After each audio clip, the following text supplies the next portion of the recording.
With great power comes great responsibility. Throughout history, many wise people have expressed a similar sentiment. But I think Stan Lee of Marvel Comics said it best. Many people misattribute this quote to Spider-Man himself. Other people think it was Spider-Man's uncle, Ben Parker. That's also incorrect. It was actually not spoken by anyone, but it was just a panel from the author himself. Now, how do I know this incredibly useful information? I read about it on Wikipedia from my mobile phone. And the great power I want to talk to you about today is the power of mobile technology and how it has transformed our lives and how it can even more transform other people's lives in parts of the world like Africa and India, Asia, Latin America. Think about how useful this technology is for us, how convenient it makes our lives. We're obsessed with it. We're a bit addicted to it, quite frankly. It makes us more productive.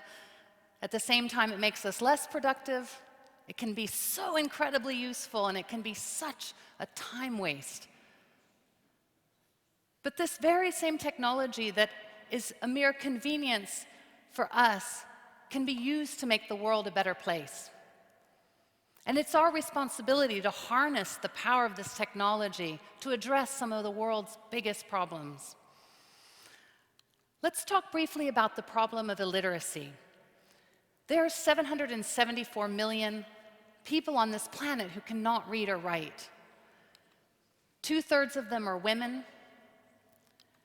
And despite all of the efforts made and the money spent, illiteracy in sub-Saharan Africa has actually increased by 37% since 1990. But now we have a new tool, and it's a very powerful tool, and that is the mobile phone and its ability to connect us all. I'm going to talk about how the mobile phone can be used as kryptonite to obliterate illiteracy and ignorance in every corner of the planet. There are many barriers to literacy, and there is no magic bullet. You need classrooms, you need teachers, but one of the biggest barriers to literacy is the lack of access to the written text. It's quite simple. You cannot learn to read without books. It's very difficult, if you can imagine, as a teacher in front of a classroom with 100 kids looking up at you, and you need to teach them to read without books. And you don't just need some books, you need a lot of books. You need lots of books, and you need not just any books, you need the right books. The right books are books in your language. That's always helpful. You need books at your level, and you need books above your level so that you can progress. You need books that are relevant to your life. It's always helpful if you have books that interest you. The journey of literacy from learning to read to reading to learn is a long one, and it is paved with many, many books. To illustrate how challenging this journey is for many people living in remote areas of the developing world, let's just look at one hypothetical little girl. Let's call her Akeyu, and let's say that Akeyu lives in a rural village near Kisumu City in Kenya. It's near Lake Victoria, so Akeyu's parents are probably fishermen, and they're poor. Akeyu speaks Duluo, and her family and the whole village speaks Duluo. She has no exposure to any language other than Duluo, except for maybe she hears some Kiswahili when traders come to her village. But when Akeyu starts school at the age of 5, she will arrive and be taught in English. And at the same time, she will need to learn Kiswahili. And at the very same time, if all of that wasn't hard enough, she'll begin her journey of learning to read in her second and third language. And probably she'll do all of that with very few books, none of which will be in Duluo, her mother tongue. There are no books in the school. There's no school library, there's no community library. There are no books in her home except maybe a Bible. But there is a mobile phone because her father has one, and maybe her brother has one too, and that has the potential to change everything. Because now a CEU can access reading materials and books. A CEU can access leveled readers in Kiswahili, in English, and in Luo, her mother tongue. Hundreds of millions of people like Okeo do not have access to books and reading materials, but they do have connected mobile phones. Over half of the world's population now has an active mobile phone. The opportunity is huge, and all of the trends are working in our favor. The phones are becoming smarter and cheaper, so more people can afford them. The infrastructure is growing rapidly, driving down data costs and making coverage wider. Facebook, ironically, is paving the way because Facebook is so widely adopted in the developing world, and it's the first kind of exposure to internet for many people in the developing world. So Facebook is showing people that your phone can be used for much more than making calls and sending text messages. Digital publishing and ebooks makes it feasible for the first time for content creators to create and distribute content in minority languages. And the cloud enables us to store all of this content remotely and serve it up bit by bit to low-spec devices.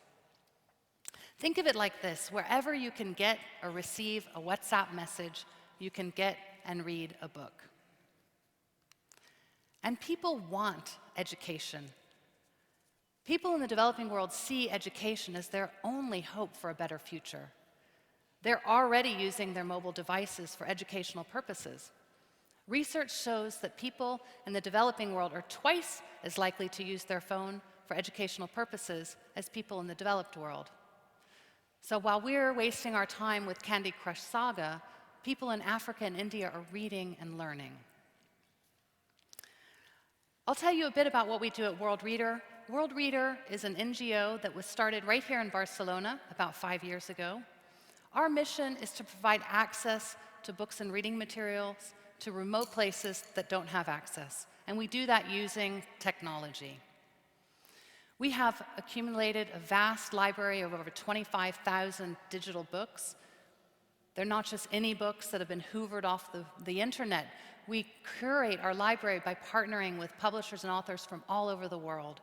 So we have titles across all genres, all levels, and over 60 minority languages. We also develop applications specifically for the low-end, entry-level phones that most people have. Most people in the developing world, 90% of the people, still have a feature phone. Those are the old phones that we used to have before the iPhone came out. These are small phones, they're affordable, they can connect to the internet, they're rugged, they have a 3-week battery life, which is very important when you don't have reliable access to power. There's not a lot of people developing for those phones because there's no money there. But World Reader is developing for those phones because the social return is so great. Some of you may be skeptical. You're looking at this picture and you're thinking, how is anyone going to read on a phone like that? But imagine for a minute that you didn't have any books, and you didn't have a computer, and you didn't have a Kindle and an iPad or an iPhone. Most of us have almost all of these simultaneously, but think if you had none, then you would read on your phone. And right now, World Reader reaches about just under 1 million people a month across Africa and India, a little bit in Latin America. We can do so much more than just deliver content. You know, step 1 is give people access, but then step 2 is driving engagement, getting people to read more. We can do that by building features into the applications, and that's something that we're doing. We're trying to add gamification and rewards so that people will want to read more, because we know the more you read, the better you read. But we can also use social media to interact and engage and drive conversations around books and reading. Just a fun example, on Christmas Day, I received a tweet from a young boy in Nigeria, and he said, "At Lizzie Wood, what book do you have for me today?"